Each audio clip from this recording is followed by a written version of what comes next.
Hello Medicoach. Today we will discuss MCQ on medical lab technology for competitive exam part 3rd. Question number 1. 1 gram of hemoglobin contains approximately. It means 1 gram haemoglobin लगभग रखती है. Option A 1.4 ml of O2. Option B 1.34 ml of O2. C 1.67 ml of O2. D none of the above. तो इसका correct answer होगा answer B 1.34 ml of O2. Haemoglobin एक respiratory pigment है.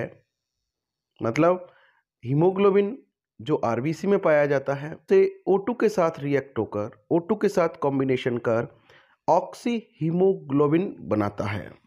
अर्थात O2 के लिए ब्लड में एक कैरियर का काम करता है. Next question 2. To cross verify a highly concentrated and extremely high haemoglobin. यदि हाई कंसंट्रेटेड एंड एक्सट्रीमली मतलब बहुत ज़्यादा हाई हीमोग्लोबिन वैल्यू आती है पेशेंट की, तो उसको क्रॉस वेरिफिकेशन करने के लिए आप क्या करेंगे? Option A dilute blood with equal parts of NS and blood and obtained value multiply 2. It means NS के साथ NS और ब्लड को 1:1 रेशियो में मतलब इक्वल पार्ट्स में आप डाइल्यूट करेंगे और जो वैल्यू रिजल्ट वैल्यू जो प्राप्त होगी टेस्ट की वैल्यू उसको मल्टीप्लाई कर देंगे 2 से. Next option B dilute blood with equal parts of NS and blood and obtained value divide 2. Dilute blood with equal parts of NS मतलब NS के साथ ब्लड को 1:1 रेशियो में मतलब इक्वल पार्ट में डाइल्यूट करेंगे और जो वैल्यू टेस्ट वैल्यू प्राप्त होगी उसको डिवाइड कर देंगे 2 से. C diluted blood with equal parts of distil water and blood and obtained value multiply 2. It means distil water and blood 1:1 ratio में हम डाइल्यूट करेंगे मतलब इक्वल पार्ट में डाइल्यूट करेंगे और जो वैल्यू प्राप्त होगी उसको मल्टीप्लाई कर देंगे 2 से. D none of the above. तो इसका करेक्ट आंसर होगा option A diluted blood with equal parts of NS and blood and obtained value multiply 2. मतलब ब्लड को और NS को 1:1 पार्ट में डाइल्यूट कर देंगे और जो वैल्यू हमें प्राप्त होगी उसको मल्टीप्लाई 2 कर देंगे तो वो पेशेंट की वैल्यू होगी या हीमोग्लोबिन कंसंट्रेशन होगी. जैसे for example 10 microlitre normal saline 10 microlitre blood लेंगे और जो टेस्ट वैल्यू हमें प्राप्त होगी उसको हम मल्टीप्लाई कर देंगे 2 से तो वो पेशेंट वैल्यू या हीमोग्लोबिन की वैल्यू आ जाएगी. Next question 3rd. What can be done if HB level is below 2 gram पर DL in Sahli's method. It means Sahli's method में 2 ग्राम पर DL से कम HB की वैल्यू आती है तो आप क्या कर सकते हैं? Option A diluted blood with equal parts of NS and blood and obtained value multiply 2. It means NS and blood को 1:1 रेशियो में डाइल्यूट करके उस जो वैल्यू प्राप्त होती है उसे मल्टीप्लाई कर देंगे 2 से.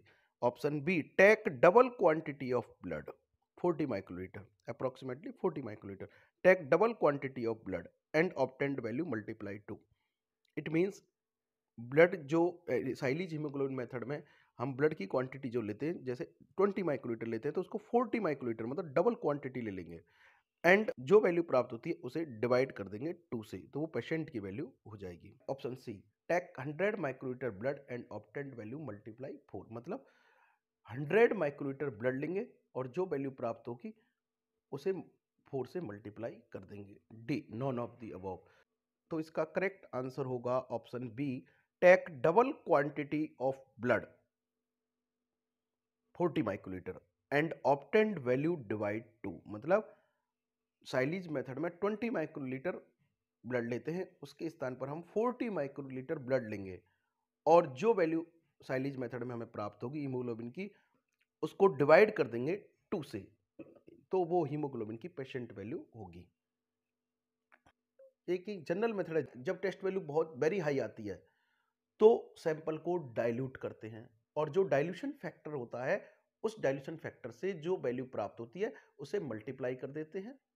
यदि टेस्ट वैल्यू का लेवल बहुत बिलो प्राप्त होता है, मतलब बहुत कम प्राप्त होता है, तो सैंपल को डबल या ट्रिपल जो भी कंसंट्रेट करके, मतलब डबल करके मेनली, तो सैंपल को डबल लेकर उसे मल्टीप्लाई 2 से कर देते हैं, मतलब जो कंसंट्रेट फैक्टर आपने लिया है उससे उसे मल्टीप्लाई कर देंगे। Next question 4, RBC is reported in units in CBC. जो सीबीसी की रिपोर्ट होती है उसमें आरबीसी को किस यूनिट में रिपोर्ट किया जाता है? ऑप्शन ए 10 की पावर 12 पर लीटर, बी 10 की पावर 6 पर लीटर, सी 10 की पावर 7 पर लीटर, डी 10 की पावर 3 पर लीटर। तो इसका करेक्ट आंसर होगा ऑप्शन ए 10 की पावर 12 पर लीटर। आरबीसी मतलब टोटल आरबीसी काउंट को पर क्यूबिक एमएम में भी रिपोर्ट किया जाता है। Next question 5, brilliant crystal blue solutions used for. It means brilliant crystal blue solution किसके लिए यूज होता है? Option A reticulocyte count, B red blood cell count, C white blood cell count, D platelet count. तो इसका correct answer होगा reticulocyte count. Next question 6, Hinkelmann's solution used for. It means Hinkelmann's का जो solution होता है वो किसके लिए यूज होता है? Option A reticulocyte count, B malaria parasite examination, C differential leukocyte count, D absolute eosinophil count. तो इसका करेक्ट आंसर होगा absolute eosinophil count. Next question 7, what is the full form of EDTA? EDTA की full form क्या है? Option A ethylene diamine tetra acetic acid, B ethylene tetra acetic acid, option C ethylene tetra acetic acid, option D ethylene diamine toxo acetic acid. तो इसमें option B और सी तो equal हैं, इसका correct option होगा option A E 4 ethylene, D 4 diamine, T 4 tetra, A 4 acetic acid. अर्थात EDTA का complete name या full form ethylene diamine tetra acetic acid होता है। EDTA is a anticoagulant. Next question 8, EDTA preserves cellular elements act as a. It means EDTA cellular elements को preserve करता है, तब किस रूप में किससे कार्य करता है? A coagulant, B chelating agent, C none of the above, D both A and B. Correct answer होगा ऑप्शन बी चिलेटिंग एजेंट, जिसकी full form ethylene diamine tetra acetic acid है। एक पॉलीफोडेंट लिगेंड है, एक पॉलीफोडेंट लिगेंड है जो चिलेट कॉम्प्लेक्स बनाता है, अर्थात चिलेटिंग इफेक्ट डालता है, अतः यह एक चिलेटिंग एजेंट की तरह कार्य करता है। Question 9, Westergren's method related to. Westergren's method किससे रिलेशन रखता है? Option A packed cell volume मतलब PCV, option B mean corpuscular volume मतलब MCV, C erythrocyte sedimentation rate मतलब ESR, D differential leukocyte count मतलब DLC. तो इसका correct answer होगा सी इरिथ्रोसाइट सेडिमेंटेशन रेट मतलब ESR. Next question 10, K2-EDTA salt is recommended to CBC because it means CBC के लिए sample लेने के लिए K2-EDTA सॉल्ट को रिकमेंड किया जाता है, इसका क्या कारण है? Option A less water soluble, B more water soluble, C insoluble in water, D none of the of. तो इसका करेक्ट आंसर होगा K2EDTA। इसका करेक्ट आंसर होगा option B, more water soluble. मतलब K2EDTA सॉल्ट वाटर में अधिक soluble होता है। Next question 11, what are the function of EDTA और एंटीकोगुलेंट? इट मीन्स EDTA या एंटीकोगुलेंट का क्या फंक्शन होता है? Option A, preventing platelet clumping, B, preventing clot, C, preserving cell morphology, D all of the above. EDTA या जो anticoagulant होता है वो प्लेटलेट की क्लम्पिंग को प्रिवेंट करता है, रोकता है। क्लॉटिंग प्रोसेसिंग को रोकता है, मतलब एंटी क्लॉट का काम करता है, एंटी क्लॉटिंग का काम करता है, अर्थात इसलिए इसे एंटीकोगुलेंट कहते हैं। यह सेल मॉर्फोलॉजी को प्रिजर्व करता है। तो इसका करेक्ट आंसर होगा option D, all of the above. Next question 12, fluoride and oxalates anticoagulant used for testing. Fluoride and oxalate anticoagulant किस टेस्ट के लिए यूज होते हैं? Option A, complete blood count, it mean CBC, B, blood sugar, C, erythrocyte sedimentation rate, it means ESR, D, blood banking. तो इसका correct answer होगा blood sugar, क्योंकि CBC और ESR में EDTA एंटीकोगुलेंट का यूज होता है, जबकि ब्लड बैंक में ACD acid citrate dextrose anticoagulant का यूज होता है।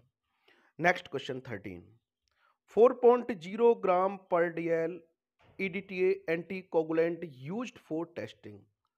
इट मीन्स 4.0 ग्राम पर DL EDTA जो एंटीकोगुलेंट है वो किस टेस्ट के लिए यूज होता है? Option A, CBC, option B, ESR, C, both है A and B, D none of the above. तो इसका करेक्ट आंसर होगा option C, both A and B. 4.0 gram पर DL EDTA एंटीकोगुलेंट CBC और ESR टेस्ट के लिए use होता है। Next question 14, what is the full form of ACD? It means ACD की फुल फॉर्म क्या है? Option A, acid citrate dextrose, B, acid citrate diglucose, C, amine citrate dextrose, D none of the above. तो इसका correct answer होगा option A, acid citrate dextrose. A for acid, C for citrate, D for dextrose. Next question 15, which of the following anticoagulant used in blood banking? It means blood bank में निम्न में से कौन सा anticoagulant use होता है? Option A, EDTA, B, ACD, C, fluoride and oxalates, D, trisodium citrate. इसका correct answer होगा B, ACD acid citrate dextrose. अब इसके अदर ऑप्शंस देखते हैं। ऑप्शन ए, EDTA का यूज CBC ESR हेमेटोलॉजी में होता है। Option C, fluoride and oxalates blood का यूज ब्लड शुगर टेस्ट के लिए होता है। Option D, trisodium citrate anticoagulant का यूज ESR में होता है। We will discuss in next video MCQ on medical lab technology for competitive exam with explanation, part 4।